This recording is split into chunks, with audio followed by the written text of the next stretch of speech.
Hey guys, hope you're having a great day. Welcome back to Fast Track New Agent Training. This is Module 6, and the topic of Module 6, I want to call it how to play well with others, but maybe that would be a little misleading. It's really about how to work well with other professionals in the real estate industry. Now, by and large, your primary contact is going to be your client, either the seller or the buyer. But along the way, you are going to be dealing with a lot of people. The agent on the other side of the table. You may be involved with your broker. You may get involved with their broker.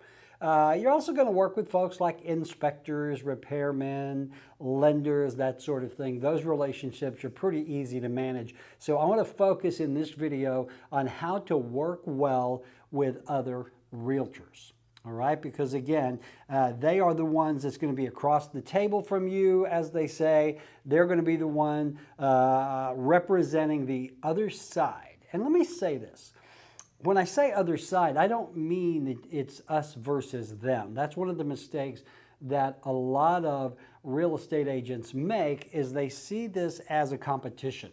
They see this as we win, they lose, when really you should look at it as everyone wins. All right, if you have a successful real estate transaction where the seller gets a good price for their home and the buyer pays a fair price and gets the home and there's an exchange, well, guess what? Everybody wins. So I don't want you to think of it as a competition. Now, here's the first thing you've got to realize. Real estate is full of human beings. And human beings by nature may be, they may be nice, they may be really good people, then again, they may be argumentative, they may be a little less ethical and moral than perhaps you are. That's why it's really important that you always remember to take the high road. When you come in contact with another agent, things don't have to go south. Again, it's not a competition. It's not an us versus them. And if you approach it with a given heart and an open mind, and you realize, again, it's win-win. If everyone gets what they want, including the agents who get paid, it is a winning situation. So here's just my advice on how to play well with others in the real estate sandbox. Number one is play nice. Be nice. There's absolutely no reason to be ugly. There's no reason to be argumentative. There's no reason to be petty. If all agents would remember that, ours would be a perfect profession, but they don't. You are, I would say 95% of the time, you are going to do transactions with agents and they go smoothly, you get along great. The other 5% of the time, something may happen along the way that all of a sudden it turns ugly. All of a sudden, it's argumentative. All of a sudden, there are problems. My advice to you is don't play in those problems. Work to solve them. So the very first thing is play nice. Treat people like you want to be treated. There's a lot of sayings. You can kill them with kindness. You will attract more flies with honey than vinegar. But basically, that just means be nice. Always be very professional, be very complimentary of their abilities if they need that sort of thing. You've got a great agent there. They're doing a great job for you. And just play nice. Be nice to people. I think you'll find that if you're nice to people, even when they're not nice to you, you have a really good chance of bringing them around to your way of thinking. It's one thing that I always do. I don't bring emotion to the table. That's point number 2. Leave emotion out of this transaction. There is no place for emotion in real estate. Now, I realize there are emotions among the buyer and sellers, but when it comes to the agents, the listing agent, the buying agent, there is no place for emotion in real estate. It is a business deal. There is a contract in place. Everything must be done by the contract. So I don't care if you don't like the other agent or not. I don't care if you don't like me if I'm on the other side of the table. It is completely beside the point who likes who. It is the fact that we are here to serve our clients, and we will do everything we can to ensure that our clients get what they want or need. But again, you do not have to be ugly. It does not have to get emotional. I have had real estate agents yell at me, scream, cuss, and when I don't reciprocate, it kind of takes the wind out of their sails. If you have an agent on the phone who is just reading you the riot act up and down, and you remain calm, and you remain the voice of reason, ultimately they're going to calm down. If they don't, they are not doing a service to their client. And that's one thing I remind other agents, hey, look, there's no need for us to argue. There's nothing to argue about. Being ugly is not going to get us anywhere. Let's work together to resolve this, because at the end of the day, your responsibility to your client is not to go to war for them. It is to get a successful resolution out of their purchase or sale of the home. The next point is this. It's not a competition. It's not a war. It's not who can win over who else. You have to think of it as it's a win-win. Again, if both clients and both agents get what they want out of the deal, it's a win-win.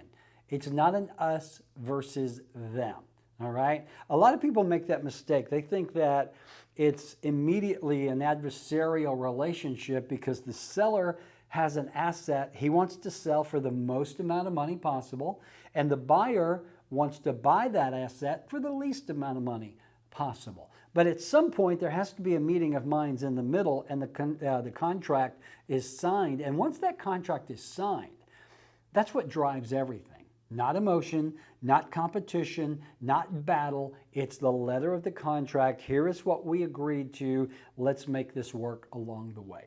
I talked already about removing emotion. A lot of agents have a hard time with this. A lot of agents are emotional. They're very emotional people. They take it personally.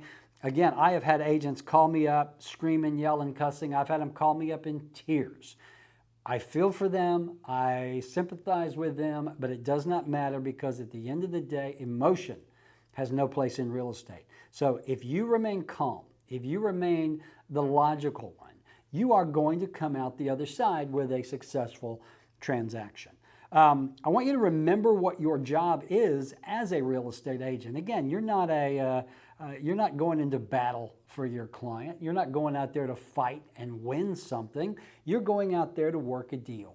You're there to do a transaction, remember. But at the end of the day, your primary fiduciary responsibility is to do right by your client, all right? You have to always, always, always act in the client's best interest. Now, let me say this. Sometimes the clients are the ones being overly emotional and causing problems. That's very common in real estate. You know, again, it's an emotional transaction on the part of the buyer and seller. It is your job as the agent to temper those emotions. You know, when you're a real estate agent, you have to be not only an agent, you have to be a great negotiator, but you also have to hold a lot of hands. You got to give a lot of hugs. You got to tell folks that it's going to be okay. You've got to be reassuring. You almost have to be almost like a therapist when you are taking on a client in real estate, because again, those clients are going to get emotional. And the best thing that you can do is be straightforward with them. I've had to do it many times. You know, Mr. Buyer, I understand why you're upset. I understand what your thoughts are. But again, let's think about where we are and what the goal is we're trying to establish here.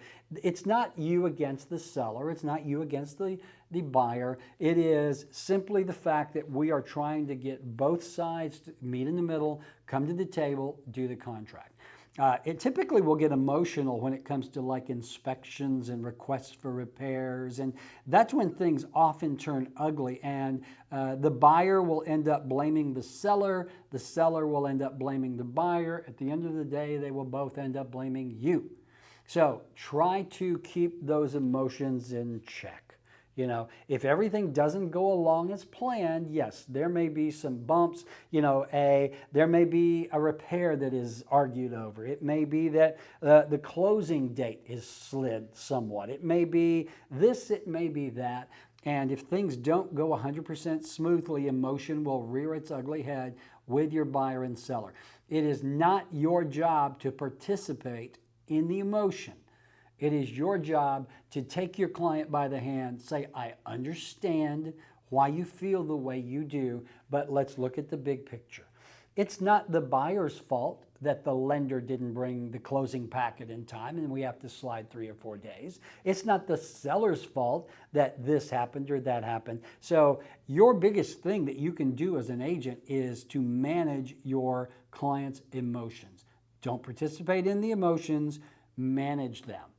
I understand what you're saying, but here's the truth of the matter.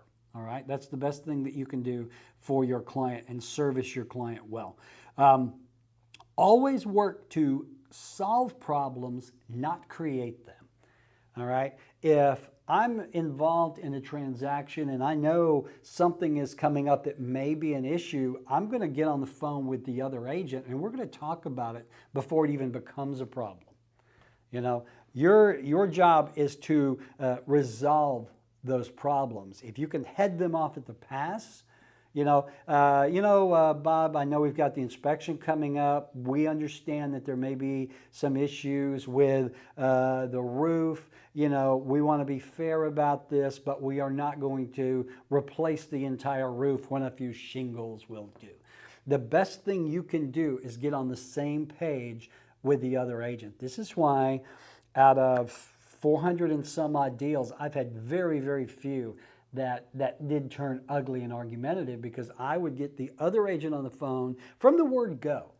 When the contract was signed, I always called the other agent, hey, congrats, man, looks like we're going to be doing a deal together. Hey, I'm very easy to work with. I know you are too. Let's work to keep this thing going. If you and I keep the lines of communication open, any issues that may arise with our clients, we're going to be able to handle easily. And that's another thing.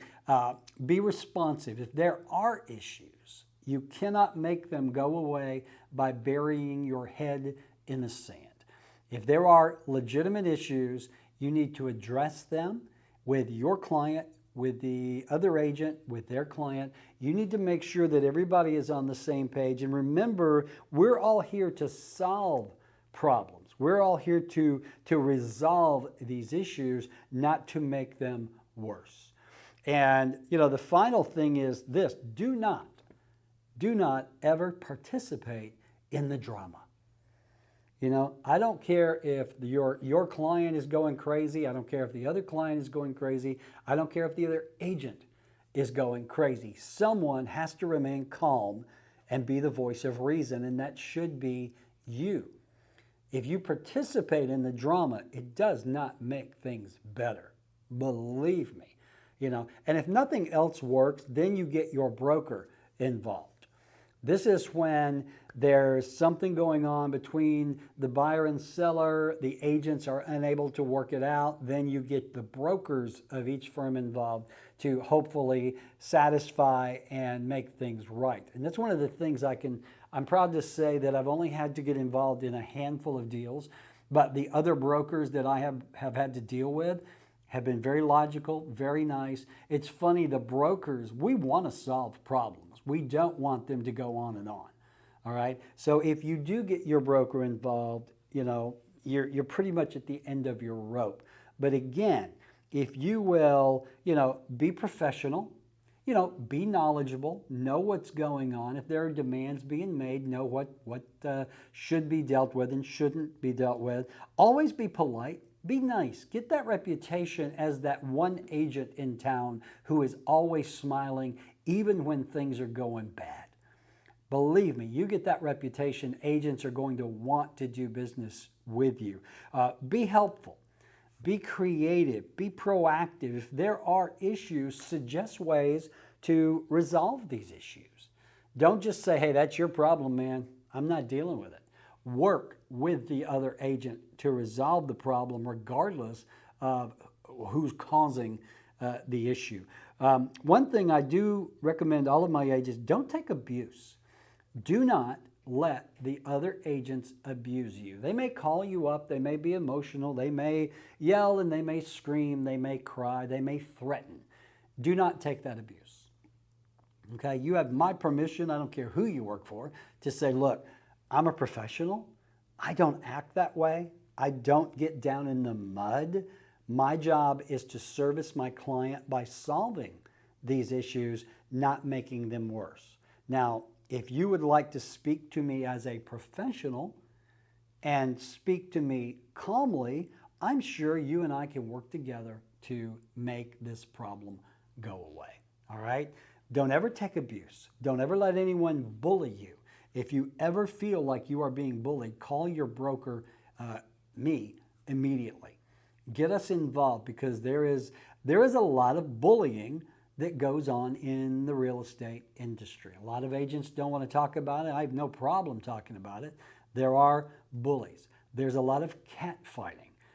There's a lot of arguing. There's a lot of measurement of things, if you will. Don't participate. Be the professional. Be the calm one. Be the voice of reason. Do not scream. Do not yell. Do not accuse. Do not participate in the drama, either in person, over the phone, by text, or by email. Always be the voice of reason, and you will get that reputation as such. And again, remember who you work for. You don't work for yourself. You don't work for your broker. You work for your client. You are there to service your client. You are there to make sure that your client gets what they want or need as per the contract. That's it. You're not there to protect your own feelings. You're not there to participate in a battle. You are there for one reason and one reason only, and that is to serve your client well. If you fail to remember that, you will regret it. Okay? Always keep that in mind. And again, if all else fails, you can get your broker involved. Again, that rarely happens, but sometimes it does. And at the end of the day, it's always a clash of personalities more than anything. You would think that as a broker, most of the phone calls I do have to get involved with, or most of the deals, would be contractually argumentative. All right? The truth of the matter is, usually the contract is pretty clear. The letter of the law, the letter of the contract is usually pretty cut and dried. Most issues arise when agents want to argue over the point. Even the one that knows that they're in the wrong contractually will argue. All right? And that's what I've seen. Most of the, again, the ones that I've had to get involved with, the ones that I've had to help settle, they've been conflicts of personality, clashes of personality. They've been unreasonable clients who would not take the counsel of their agents. Rarely are they actually contractual, all right? And that's a point of law, and that's not something I can decide. That's something for the lawyers. So there you go. Keep in mind, you are going to work with a lot of people in your career. And it doesn't matter if you're working with, again, a buyer, a seller, another agent, a broker, lenders, inspectors, anyone you come in contact with. Always play nice. Be professional. Don't be emotional. Always think win-win. It's not a competition. It's not a battle. Remember your job, and more importantly, remember who you serve. And I think you will do okay. All right, that's going to wrap up this module on how to play nice with others. If you got any questions or comments, drop them in below and I'll address them for the group. Otherwise, I will see you in the next module.